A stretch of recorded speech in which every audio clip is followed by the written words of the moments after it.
स्वागत है हमारे लखनऊ मंच न्यूज 24/7 हिंदी समाचार पत्र एवं न्यूज चैनल में। सही खबर, सच्ची खबर। कृपया सब्सक्राइब, लाइक, शेयर, कमेंट जरूर करें। नमस्कार, आप देख रहे हैं लखनऊ मंच न्यूज चैनल से सुनील श्रीवास्तव की रिपोर्ट। लखनऊ उत्तर प्रदेश से भाईचारा सम्मेलन का आयोजन दिनांक 22 जून 2025 को कार्यक्रम भाईचारा सम्मेलन का आयोजन स्थान बड़े इमामबाड़े कौमी भाईचारा मंच एवं भीम आर्मी एकता मिशन के तत्वाधान में बैनर तले किया जा रहा है। सम्मेलन में देश में बढ़ती आतंकी घटनाओं एवं आपसी भाव एवं भाईचारे पर वक्तागण अपनी बात रखेंगे। देश एवं प्रदेश में खत्म होता भाईचारा, बढ़ रही नफरतों एवं आपसी भाव पर चर्चा होगी। इस कार्यक्रम में विभिन्न विचारधारा शिया सुन्नी के अलावा अन्य धर्मों के लोग भी भाग लेंगे। देश में एकता एवं भाईचारे में बढ़ रही दूरियों को देखते हुए सामाजिक भाईचारा सम्मेलन रखा गया है। देश में पनप रहे आतंकवाद को जड़ से उखाड़ फेंकने के लिए आपसी भाव बहुत जरूरी है। इसी उद्देश्य से सम्मानित एवं बुद्धिजीवी वर्ग को आमंत्रित किया गया है, जिससे देश में आपसी सामाजिक दूरियों को खत्म कर देश में फैली नफरती एवं आतंकी घटनाओं से लड़ा जा सके। मेरा कार्यक्रम से आपसी सद्भाव, भाईचारे एवं लोक व्यवस्था को मजबूती मिलेगी तथा देश की परंपरागत पहचान एवं संस्कृति को बचाने का काम भी होगा। यही हमारा मुख्य उद्देश्य है। आपका अपना चैनल को सब्सक्राइब, लाइक, शेयर जरूर करें। अपने क्षेत्र की समस्याओं को लखनऊ मंच न्यूज चैनल के माध्यम से सरकार एवं शासन तक पहुंचाएं। संपर्क करें 8808500090। पहले तो मैं साफ बिल्कुल पेश कर दूँ कि कोई पॉलिटिकल एजेंडा हमारा कोई पॉलिटिकल एजेंडा नहीं है और ना कोई पॉलिटिक्स से हमारा कोई ताल्लुक है हिंदुस्तानियों का, बल्कि कोई भाईचारा सम्मेलन है और आपस में मोहब्बत, आपस में विश्वास, आपस में दोस्ती, आपस में जो नफरतें हैं बनाने की जा रही है उनको नफरत खत्म किया जाए। इसकी पूरी कोशिश हमारी होगी। इस सिलसिले में कोई भाईचारा मंच बनाया गया है और साथ ही साथ जो आतंकवाद हिंदुस्तान में हो रहा है और जो आतंकवाद की पूरी बुरी घटनाएँ होंगी उनको कैसे रोका जाए और उनसे कैसे मुकाबला किया जाए, बातचीत होगी। और यहाँ के ऊपर संविधान हमको दिया गया है और गणित देता है, उन्हीं ने ही संविधान दिया है। क्योंकि हमें अफसोस है कि संविधान तो बन गया है तो हम कहने के हमारे दलितों के साथ अभी तक कोई इंसाफ जो मिलना चाहिए वो इंसाफ अभी तक नहीं मिल रहा है और जगह जगह उनके साथ रहती होती है, जगह जगह उनके साथ बेइज्जती होती है, जगह जगह उनके हक में हकूक़ किए जाते हैं। ज़्यादा हमारी कोशिश भी होगी कि जो अल्पसंख्यक लोग हैं यहाँ पर, जिसमें मुसलमान भी शामिल है, दूसरे भी शामिल है और खासतौर से जो दलित है, वो सब उनके हक मिले, उनके अधिकार मिले और उनके हकूक़ उनको दिए जाए। ये हमारी पूरी कोशिश होगी और आपस में सबसे बड़ी कोशिश ये होगी कि आपस की नफरतें समझी जाए और आपस में भी मोहब्बत। हिंदुस्तान मोहब्बत का मुल्क है, हिंदुस्तान जो है वो इंसानियत का मुल्क है और यहाँ इंसानियत तरक्की है और इंसानियत दोस्त दोस्त यहाँ पर रहते हैं और यहाँ पर न ये नफरतें यहाँ पर नहीं बरत सकती। और इसीलिए हमने कहा कि यहाँ पर किसी जैसे में कहा यहाँ पर नफरत का बीज बोया जाएगा हिंदुस्तान में तो वो सब जाएगा। यहाँ की ज़मीन जो है नफरत के बीज बर्दाश्त नहीं कर सकती। यहाँ अगर कोई पौधा वही फल पड़ सकता है तो मोहब्बत का पौधा लगाया जाए, तो दोस्ती का पौधा लगाया जाए, वही बरत सकता है, उसको फरा सकते हैं। यहाँ में जो दोस्ती के पौधे हैं उन्हीं को आगे बढ़ाता है, उनको आपस में मिला पैदा करना है। और मैंने एक मिसाल दी थी कि हिंदुस्तान एक गुलदस्ता है, क्योंकि एक तो होता है वहाँ पे एक ही तरह के फूल हो और सब सिर्फ गेंदा लगा हुआ है, सिर्फ गुलाब लगे हुए हैं, सिर्फ बोलिया, तो उससे दिल भर जाता है। लेकिन गुलदस्ता होता है जिसका हर फूल होता है, तो जब हर फूल जमा होता है तो उसमें ज़्यादा खूबसूरती पैदा हो जाती है। यानी इस गुलदस्ते को हमें आगे रखना है। इसमें जिस तरह चमन में गुलाब हो, चमेली हो, मोतिया हो, दुनिया भर के फूल हो, तो उससे चमन में खूबसूरती पैदा हो जाती है। या हमारा जो गुलदस्ता है उसमें कोई फूल जो है मुसलमान है, कोई हिंदू है, कोई सिख है, कोई ईसाई है, कोई दलित है, कोई किसी मजहब की ताल्लुक रखता है, ये गुलदस्ता खत्म नहीं होना चाहिए। ये गुलदस्ता बाकी रहना चाहिए जो इंसानियत की डोरी जो बना हुआ है। ये डोरी जब तक बनी रहेगी, जब तक ये गुलदस्ता कायम रहेगा। ज़्यादा हमारी कोशिश यही होगी कि सबको बराबर का हक दिया जाए और किसी कोई नाइंसाफी न हो। सब पर एकता जो फैलाई जा रही है, नफरतें जो फैलाई जा रही है, उन नफरतों को मुकाबला करना है। आपस में नफरतों के तरीके से जो सियासत की जा रही है और नफरतों के दीवारों के जरिए आपस में जो बांटा जा रहा है वो उसको बिल्कुल नहीं करना चाहिए। इसी तरह से आप देखें कि जो जितने भी कमजोर तबके के लोग हैं उन लोगों का पूरा हाथ मिलना चाहिए। बहुत सी चीज़ें ऐसी हैं भी जो अभी आपको नहीं मिली है, हमारे दलितों को नहीं मिली है। मुझे नहीं मालूम कि हमारे इंडिया की जो प्रेसिडेंट है, मुझे नहीं पता क्या हमारी इंडिया की जो प्रेसिडेंट है क्या वो राम मंदिर अभी तक गई है?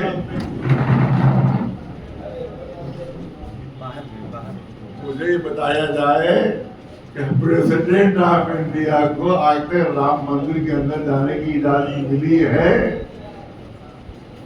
इतने बड़े आप लोग मौजूद हैं, आप लोग खामोश हुए हैं।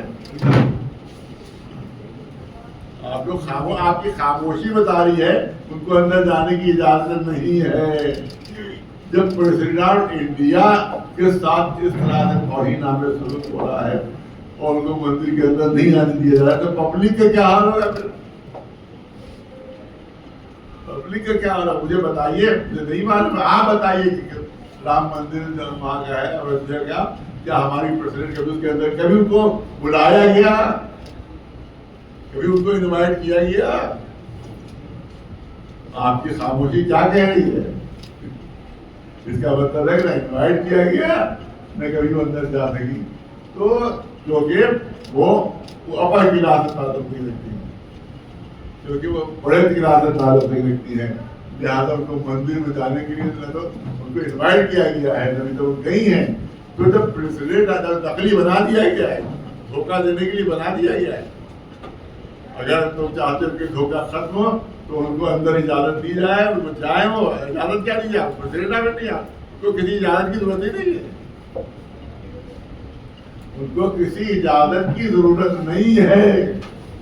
लेकिन उसके बाद क्यों नहीं जा सकी? इसका मतलब है कि आज भी जो उनके साथ नाइंसाफी हो रही है, जब प्रेसिडेंट के साथ एक हो रहा है, इसका मतलब है कि पब्लिक लोगों के साथ क्या है। यही बात कहने के लिए यहाँ पर जमा हो रहे हैं। ये जो कॉन्स्टिट्यूशन है उसको पूरी तरह अमल किया जाए। जो हमारे हिंदू भाई हैं उनको पूरा उनका हक मिले, जो मुसलमान को अपना पूरा हक मिले कॉन्स्टिट्यूशन में, इस तरह से हमारे दलित भाई हैं उनको उनका पूरा हक मिलना चाहिए। और हकीकत ये है कि हिंदुस्तान का मालिक जो है वो दलित है। अलविदा जवाब साहब, दलितों से बदतर मुसलमानों की हालत है। हर जगह पर उनके साथ नाइंसाफ़ी की जाती है और कहीं ना कहीं बेरोजगारी की जाती है, उनको मारा भी जाता है, पीटा जाता है। दलित से बदतर है, उनके लिए कैसे आवाज़ उठाएंगे सर? वही तो मैं बात कर रहा हूँ कि हर एक को उनके हिसाब से हक मिलना चाहिए। मुसलमानों को हक मिले, हिंदू भाई जो उनको हक उनको मिले, जो दलित उनको उनका पूरा हक मिले। ये नफरतों की दीवारें जो बयान बनाई जा रही है इसको खत्म होना चाहिए। ये आपस में मिलकर जब तक कि हम कोई संगठन नहीं बनाएंगे तो ऐसी ताकतें आगे बढ़ती रहेगी और हिंदुस्तान में तबाह और बर्बाद करती रहेगी। लिहाजा यही मंच बनाया गया है कि मुसलमान को साथ कोई ज्यादती ना हो, दलितों को कोई साथ ज्यादती ना हो, किसी भी धर्म का कोई भी उसके साथ कोई ज्यादती कोई ना सब एक सवाल ये है कि जब आपने कहा कि ये पॉलिटिकल मंच नहीं है, राज्यबद्ध सियासी ट्रीटमेंट के लिए कहीं न कहीं वोट की राजनीति करना पड़ता है। मेरा सवाल रसूलुल्लाह ये है कि इस तरीके से क्या आप एक मंच तैयार कर रहे हैं जहाँ पर दलित, पिछड़े और उस तरह से लोग जो दबे कुचले लोग हैं उसको एक मंच देने की जरूरत है? कि उस तरह से लोगों को या सपोर्ट करना है किसी पॉलिटिकल पार्टी को? मतलब नहीं है, सिर्फ जागरूकता पैदा करना पड़ेगा। हिंदुओं में जागरूकता पैदा करना है, मुसलमानों में, जो दलित है उनमें सब जागरूकता पैदा करना है कि जो नफरत फैलाने वाले हैं उनका साथ होना दे। इसी में हिंदुस्तान की भलाई है, इसी में हिंदुस्तान का अस्तित्व है कि जब सब आपस में मेल मोहब्बत में रहेंगे और सियासी नफरत जो फैलाए जाते हैं उनसे लोग ध्यान रहे। लिहाजा यहाँ के इसीलिए कि जिनका जो हक है उसको मिलना चाहिए, उसके लिए अपनी आवाज़ बुलंद करें और अपने आवाज़ रखते हुए अपने में मजबूती पैदा करें, अपने में इस्तेमाल करें, अपने को मजबूत करें तो सियासी पार्टियाँ खुद जुड़ जाएंगी। मौजूदा हालत में नारा है सबका साथ सबका विकास। क्या लगता है कि आपका सबका साथ सबका विकास गाँव में नहीं हो, उसमें नहीं हो रहा है बीजेपी सरकार में? देखिए, अगर आपके सामने ही पहले मिसाल कर दी कि हमारी प्रेसिडेंट इंडिया जो है मंदिर में नहीं जा सकती, जो प्रेसिडेंट है इंडिया की वो मंदिर में नहीं जा सकती, तो सबका साथ कहाँ पर हुआ यहाँ पर? वो तो उसकी अवहेलना इसी में भी जा रही है। इंडिया को ज्यादा सही मंत्री जाने की, इसका मतलब भेदभाव हो रहा है, भेदभाव हो रहा है। संयुक्त प्रेस कॉन्फ्रेंस का मतलब क्या है सर? तो उधर करिए ना सर। सर 22 को कोशिश ज्यादा है, भाईचारा की बड़े पैमाने पर हो, जिसमें हमारे हिंदू नेता हैं, मुसलमान नेता भी हैं, दलित नेता भी हैं और दूसरे धर्म के लोग बुला रहे हैं, ताकि आपस में लोग मोहब्बत इत्तेहाद के जरिए से आपस में मोहब्बत इत्तेहाद पूरे हिंदुस्तान में कराया जाए, यही हमारी कोशिश है। इसमें कोई पॉलिटिकल हमारा एजेंडा नहीं, बल्कि आपस की मोहब्बत और नफरत को मिटाना और आपस में मोहब्बत पैदा करना, यही हमारा सर भीम आर्मी के बैनर के तले आप प्रेस वार्ता कर रहे हैं। भीम आर्मी आजाद समाज पार्टी का सहयोगी दल है, एक तरीके से उसकी मेन बॉडी है, तो क्या ये समर्थन आजाद समाज पार्टी को भी है? नहीं, किसी पार्टी को समर्थन नहीं है, ये दलितों को समर्थन है, दलितों के ऐसे दलित समर्थन है, किसी पार्टी का समर्थन नहीं है। Deprive section of the society के साथ हम लोग खड़े हुए सर सवाल यह है कि सर मौलाना साहब आपसे सवाल यह है कि नेपाल के आसपास दर्जनों मदरसे और मस्जिदों पे बुलडोज किया गया, जिसपे गवर्नमेंट का कहना है ये इलीगल है। वहीं दूसरी ओर जो बहराइच की प्रसिद्ध दरगाह है सैयद सालार मसूद गाजी, उसको लेकर एनडीए के सहयोगी राजभर उनके बेटे अरुण ने कहा है कि ये इसको 1000 साल पुरानी दरगाह को ध्वस्त करके इस पे मंदिर बनाना चाहिए, वो ये मांग कर रहे हैं बार बार। पेट भर के बेईमान हो जी सर। उनकी बात का कोई भरोसा नहीं है, वो बहुत बड़ा दलबद्दू, पहले कह चुके बहुत बड़ा दलबद्दू है, कभी लुढ़क के इधर कभी लुढ़क के उधर, वो ऐसा बैगन है जो थाली ढूंढा करता है, लिहाजा उसकी बात का कोई भरोसा नहीं करते, कभी किसी को चला जाता है, किसी तरफ चला जाता है, लिहाजा वो बिल्कुल बहुत बड़ा इंसान है, उसकी बात का कोई भरोसा नहीं है, उसकी बात पर कोई ध्यान नहीं देना चाहिए। उस तरह की हरकतें नहीं करता है। कैसे उसको सवाल ये है कि हमने पहले ही बताया था कि सैकड़ों मंदिर 25-25 साल बन गए हैं तरीके से, लिहाजा उनके वजह से ध्यान दिया, पता नहीं कितने औकाफ के अंदर मंदिर बन गए, उसको ध्यान दिया, नजार बन गए। कोई पार्क ऐसा नहीं है जिसमें मंदिर ना हो, कोई पटवारी ऐसी नहीं जिसमें मंदिर ना हो, कोई थाना ऐसा नहीं जिसमें मंदिर ना हो, कोई गवर्नमेंट का अस्पताल ऐसा नहीं जिसमें मंदिर ना हो। वो सब नाजायज है, तो उस नाजायज के लोग आपको गिराना चाहिए, वो जो गवर्नमेंट को ज़्यादा फर्स्ट साइड कार्रवाई बिल्कुल नहीं करनी चाहिए। मौलाना साहब, ईरान पर जो इजराइल की तरफ से हमला हुआ उस वक्त जब डिप्लोमेटिक टॉक चल रही थी और इसे लेकर अमेरिका ने अपना पल्ला झाड़ दिया, हालांकि ईरान ने उसका पलटवार किया है, क्या कहना है? नहीं, अल्लाह कैसे झाड़ दिया है अमेरिका ने? अमेरिका ही ने हमला करवाया। नहीं, उसका बयान भी है ट्रम्प का कि अगर इन्हें हमारी बात नहीं मानी तो इससे ज्यादा हमला होगा। अल्लाह कैसे झाड़ पूरी जिम्मेदारी अपने को ले लिया कि इससे ज्यादा सख्त हमला होगा, इससे ज्यादा वार किया जाए। तो ये मैं डॉक्टर कुलदीप भार्गव, प्रदेश अध्यक्ष भीम आर्मी, आप सभी को जय भीम। जैसा कि जनाब ने आपको विस्तृत तरीके से कार्यक्रम के बारे में और हम यहाँ क्यों इकट्ठा हुए आपको बताया, एक बार मैं फिर से संक्षेप में उसको दोहरा देता हूँ कि हम लोग आज यहाँ इसलिए एकत्रित हुए कि आगामी 22 जून को इस लखनऊ राजधानी में आपके ऐतिहासिक जगह बड़े इमामबाड़े में बहुजन भाईचारा सम्मेलन के रूप में भीम आर्मी भारत एकता मिशन और कौमी भाईचारा मंच के तत्वाधान में, संयुक्त तत्वाधान में एक जनसभा का आयोजन किया जा रहा है। इस जनसभा का मुख्य उद्देश्य जो है वो ये है कि जैसा कि भारत की हमेशा नीति रही है कि अनेकता में एकता, ये भारत में तमाम जातियों और धर्मों में बटे हुए लोगों को एक मंच पर लाने का मंच है। इस मंच के माध्यम से हम संदेश देना चाहते हैं कि जब भारत पे कहीं विदेशी आक्रमणकारियों की आंख तिरछी होगी तो ये देश हमेशा साथ खड़ा है। इस देश में रहने वाली तमाम जातियां और धर्म के लोग एक साथ खड़े तथा ये मंच उनका है जो शोषित वंचित हैं, जो गरीब हैं, मजदूर हैं, किसान हैं। ये आवाज बनकर उठेगा। अभी कई साथियों ने सवाल पूछे कि इसका उद्देश्य क्या रहेगा। मुख्य उद्देश्य यही है कि जब जब कहीं ज्यादा अत्याचार बढ़ता है तो उसकी आवाज एकत्रित होकर उठाने की आवश्यकता होती है। भारत हमेशा सोने की चिड़िया कहा गया, लेकिन कहीं ना कहीं मेरा मानना है कि वो सोने की चिड़िया के पंख जो पिछड़े दलित, मुस्लिम, आदिवासी थे उनको धीरे धीरे उखाड़ फेंका गया। ये मंच उस चिड़िया में फिर से पंख लगाने का मंच है। हम पूरी तरीके से कोशिश करेंगे कि इस मंच की आवाज इस पूरे उत्तर प्रदेश में और देश में जाएगी, जिससे कि हमारी एकता और मजबूत होगी। और मैं फिर पुनः दोहरा देता हूँ, ये मंच, जैसा कि जनाब ने कहा कि ये मंच राजनीतिक नहीं है। किसी साथी ने सवाल भी पूछा कि भीम आर्मी यहाँ पर मौजूद है, तो मैं आपको बताना चाहता हूँ कि ये भीम आर्मी सामाजिक संगठन है और इस मंच पर भीम आर्मी के राष्ट्रीय अध्यक्ष माननीय विनय सिंह जी भी मौजूद रहेंगे। हमारी शुरू से ही भीम आर्मी का उद्देश्य रहा है कि हम शोषित वंचित समाज की न्याय के लिए हमेशा लड़े। जाहिर सी बात है, हमारा वोटर आईडी बना है, हमको वोट डालना रहता है, तो कहीं ना कहीं हम डालेंगे तो किसी दूसरे घर में डालें, इसलिए इस संगठन से समर्पित एक पार्टी। लेकिन इस मंच का अभी क्या उद्देश्य है वो मैंने आपको क्लियर कर दिया। इस मंच का सिर्फ उद्देश्य ये है कि अलग अलग पिछड़े हुए लोगों को सबको इकट्ठा करें और इस मंच से एक संदेश जाएगा कि हम सब एक साथ हैं। वहां नारे नहीं, अच्छी नियत रखी जाएगी, जो नियत ऐसी हो जो लोग ये समझें कि हम आपस में सब बटे नहीं।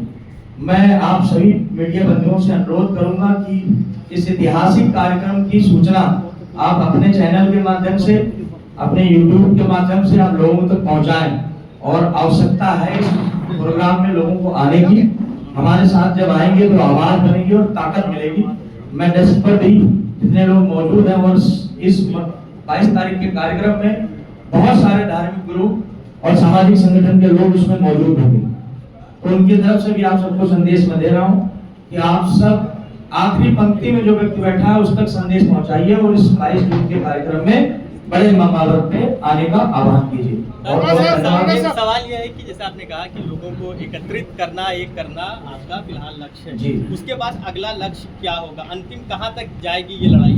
क्योंकि इससे पहले भी कई ऐसे एकता मिशन के कार्यक्रम हुए जिसमें विभिन्न धर्म के, विभिन्न मसलक और मजहब के लोग बैठे, मगर फिर उसके बाद धीरे कॉन्फ्रेंस के बाद फिर आगे कोई रिजल्ट उसका नजर नहीं आता। बिल्कुल आपका सवाल वाजिब, क्योंकि हमारी इस बार की नियत, जब मैंने कहा ना नारे नहीं, नारे जब लगते हैं तो वो कहीं ना कहीं आकर्षित करते हैं भीड़ को, और हमने इसलिए पहले कहा नारे नहीं, नियत हमारी साथ। हम जितने लोग इस देश पर मौजूद हैं उस संगठन में, उस मंच पर मौजूद होंगे। हमारी पहले ही वार्तालाप हो चुकी है कि ये सिर्फ पहला और आखिरी कार्यक्रम नहीं होगा। हम पूरे प्रदेश में, उत्तर प्रदेश में ऐसे तमाम कार्यक्रम और बड़े शहरों में करेंगे और सब लोगों से बातचीत ये भी हो चुकी है कि इस कार्यक्रम की और इस उद्देश्य को उत्तर प्रदेश के बाहर भी ले जाएंगे, अन्य राज्यों में भी।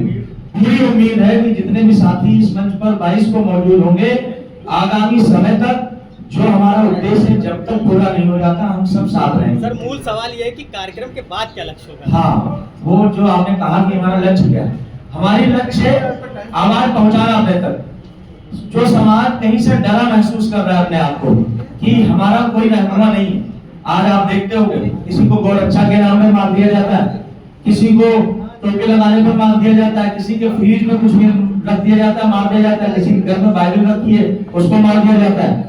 उस व्यक्ति की ताकत बनना हमारा इस मंच का उद्देश्य है। और जब उस भीड़ में 10,000 लोग खड़े हों, 5,000 लोग खड़े होंगे, उनको एक ताकत मिलेगी कि अगर कभी कुछ हुआ तो ये जो सामाजिक संगठन के लोग हैं, ये सामाजिक संगठन ये हमारे साथ खड़ा हो। डॉक्टर भाट को एक सवाल इसी तरह से है कि लोग इसी तरह की भाषा पहले भी बोलते हैं, पर अपना तबसरा रखते हैं, मेरी बातचीत रखते हैं, और फिर उसके बाद उनका अपना पॉलिटिकल कैरियर होता है, फिर वो पार्लियामेंट पहुंचते हैं, फिर उनका प्रोटोकॉल होता है। तो जो आम जनता है, आम आदमी है, मुसलमान है, दलित है, पिछड़ा है, वो फिर भी उसी के सामने पीछे पीछे चलता रहता है, वो अपना पावर बढ़ाता रहता है। तो जो मेरे साथी पत्रकार ने पूछा कि इसका मकसद, इसका हदफ, इसका उद्देश्य जो है वो कहाँ तक जाकर खत्म होता है?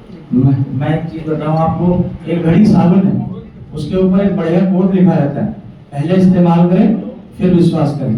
और मेरा आप सबसे निवेदन है, आप सब मीडिया के बहुत अच्छे लोग हैं, कि आप उसका उद्देश्य क्या है, 22 तारीख को कार्यक्रम है, अभी उसमें बाद में वो बुलबुले साबित होते हैं। मैं बताता रहा हूं सर, मैं मेरी बात को आप पूरी सुनिए। 22 तारीख है, अभी एक हफ्ता है, अभी आपके पास में वक्त है। उससे पहले आप हमको कहीं पे पुकारिए कि आपको यहाँ खड़े होने की आवश्यकता है। अगर हम आपको वहाँ खड़े नहीं मिलते तो आप 22 लोगों को ना आने का आह्वान कर दीजिए। इस देश में चाहे मुस्लिम हो, चाहे दलित हो, चाहे पिछड़ा हो, कहीं भी आवाज उठी है, मैं क्योंकि अभी भीम आर्मी को रिप्रेजेंट कर रहा हूँ प्रेस कॉन्फ्रेंस में, में इस प्रेस कॉन्फ्रेंस के बाद में मुझे आप वीडियो दिखा दो कि ये घटना हुई और बड़ी एट्रोसिटी थी और इसमें भीम आर्मी ने अपना योगदान नहीं दिया। कोई भी आप एक घटना उठा के देखो, हम वहां पर मौजूद रहे और हमने आवाज उठाने का काम किया और हमारे साथ बड़ी शख्सियत मौजूद है जो देश का प्रतिनिधित्व करती है। तो हमें पूरी उम्मीद है कि ये पहले आप विश्वास कर लेंगे तो ज्यादा अच्छा होगा। मौलाना साहब पूरे देश में वक्फ अमेंडमेंट को लेकर